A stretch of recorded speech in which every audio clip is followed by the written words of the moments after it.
देखिए क्या है क्वेश्चन, कहता है the series summation U N where U N equal to 1/1 + 1/n पे power n square is divergent होगा, कन्वर्जेंट होगा, ऑक्सीलेटरी होगा या फिर नन होगा।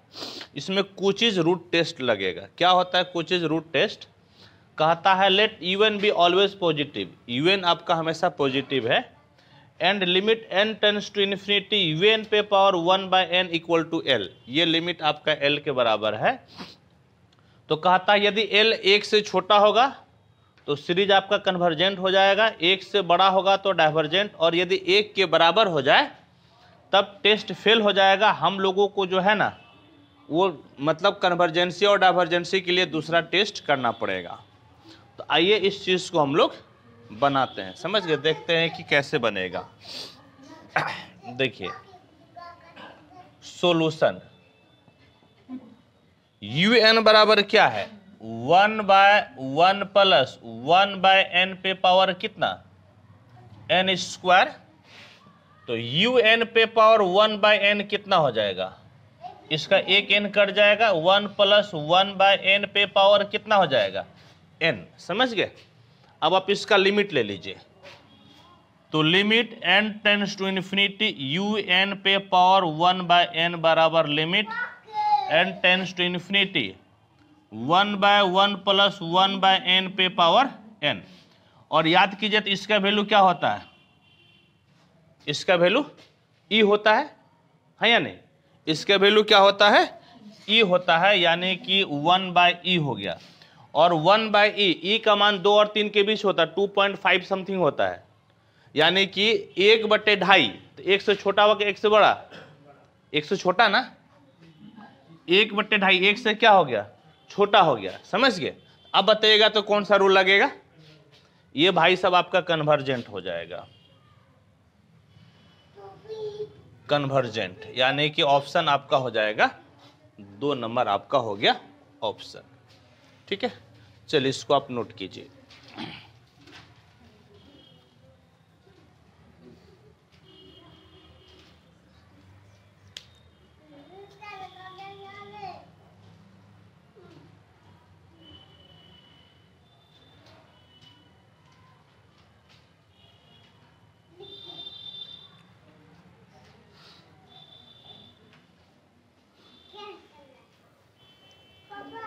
नेक्स्ट क्वेश्चन हम लोग पढ़ते हैं। क्या है next question, the function f(x) = 1/x is, function f(x) बराबर 1/x क्या होगा। तो याद रखिएगा ये इनफॉर्मली कंटिन्यूअस नहीं होता है, ये एक थ्योरी होता है, समझ गए। कंटिन्यूअस होगा, 0 और 1 के बीच में कोई भी वैल्यू लीजिएगा 0 को छोड़कर, तो कोई डिफिनिट मान मिलेगा कि नहीं मिलेगा, मिलेगा। यदि x यहाँ पे 0 के बराबर हो जाता ना तब 1/0 कितना हो जाता अनडिफाइंड, तब आपका डिफिनिट वैल्यू नहीं मिलता। लेकिन आप 0 और 1 के बीच में कोई भी वैल्यू लीजिएगा, वैल्यू क्या मिलेगा डिफिनिट, यानी कि ये फंक्शन क्या हो जाएगा कंटिन्यूअस हो जाएगा। अब देखिए डबल इंटीग्रेशन का हम लोग वैल्यू निकालते हैं। ये देखिए ये लिमिट दिया हुआ, ये x का लिमिट है और ये y का लिमिट है, और दोनों कांस्टेंट है, बहुत आसानी से बनेगा। कैसे बनाइएगा, तो i बराबर देखिए x का लिमिट कितना हो गया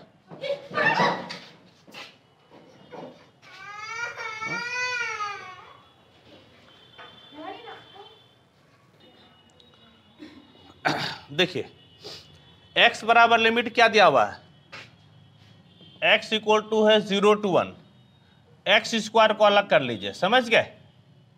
और y = क्या है, y = 0 से 2, और y वाले को आप क्या कीजिए अलग कर लीजिए, दोनों को क्या कीजिए आपस में गुना कर लीजिए। ठीक, कांस्टेंट लिमिट रहेगा तो आप अलग अलग कर सकते हैं।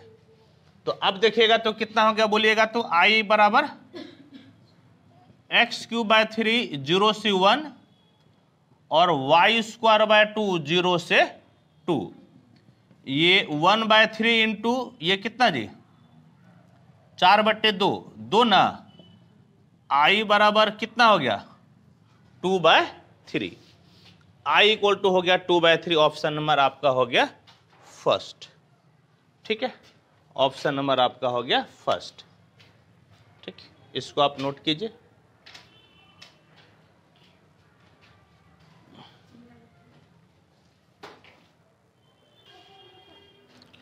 देखिए अगला ऑब्जेक्टिव क्या है, ये बताइएगा तो होमोजेनियस फंक्शन कौन भाई साहब बताया है? यूलर पार्शियल डिफरेंशियल इक्वेशन में पढ़े हैं ना? पार्शियल नहीं, वो पार्शियल डिफरेंशिएशन में पढ़े हैं ना? ठीक है, एडवांस कैलकुलस में था। कौन भाई साहब बताया है? यूलर्स भाई साहब बताया है। ठीक, अब देखिए कहता है इंटीग्रेशन 0 to 1 x पे पावर a 1 माइनस एक्स पे पावर b किसके बराबर है? बीटा फंक्शन जानते हैं क्या होता है? इंटीग्रेशन 0 to 1 x पे power m minus 1 minus x पे पावर n माइनस 1, ये बीटा फंक्शन होता है। और ये क्या होता है? Gamma n into gamma n by gamma m plus n। यहाँ पर गौर से देखिए, यहाँ पर m माइनस 1 है लेकिन यहाँ पर a है।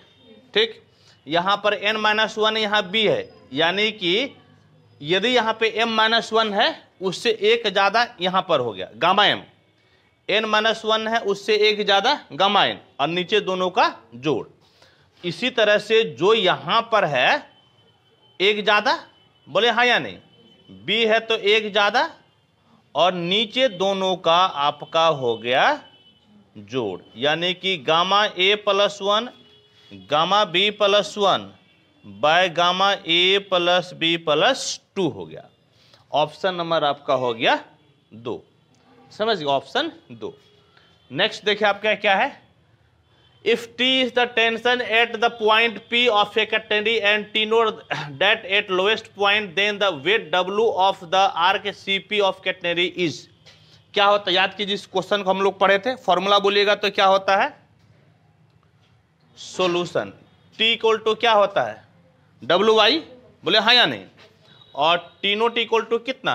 WC, यही ना जी। अब क्या कीजिए कि अब जो है आप ऐसा कीजिए कि अब आप क्या कीजिए, समझ गए? देखिए मान लीजिए क्या, आर्क CP, अच्छे से लिखिए,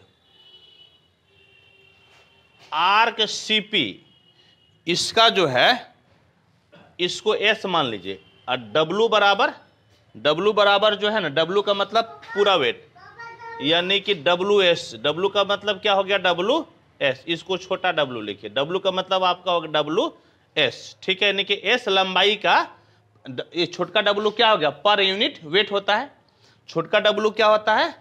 पर यूनिट वेट, और S लंबाई का, यानी कि ये जो है ना आर्क, जो आप जिस आर्क की बात कर रहा है उस आर्क की लंबाई का वेट क्या हो गया? WS।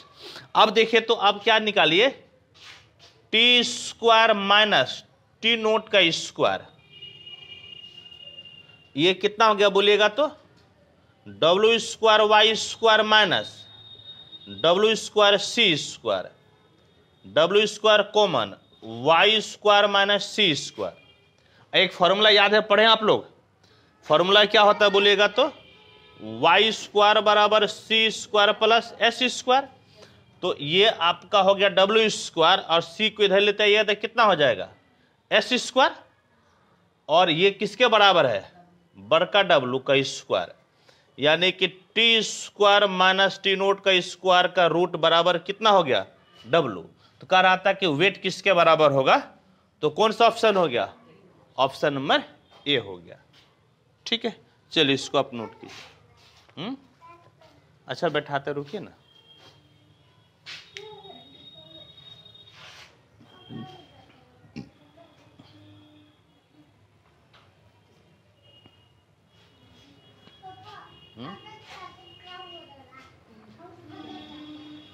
क्या देख रहिएगा?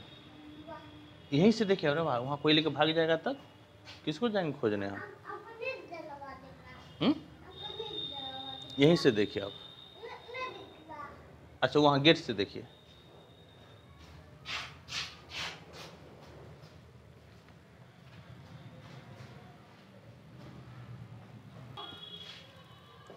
आखिरी दो ऑब्जेक्टिव क्या कहता है?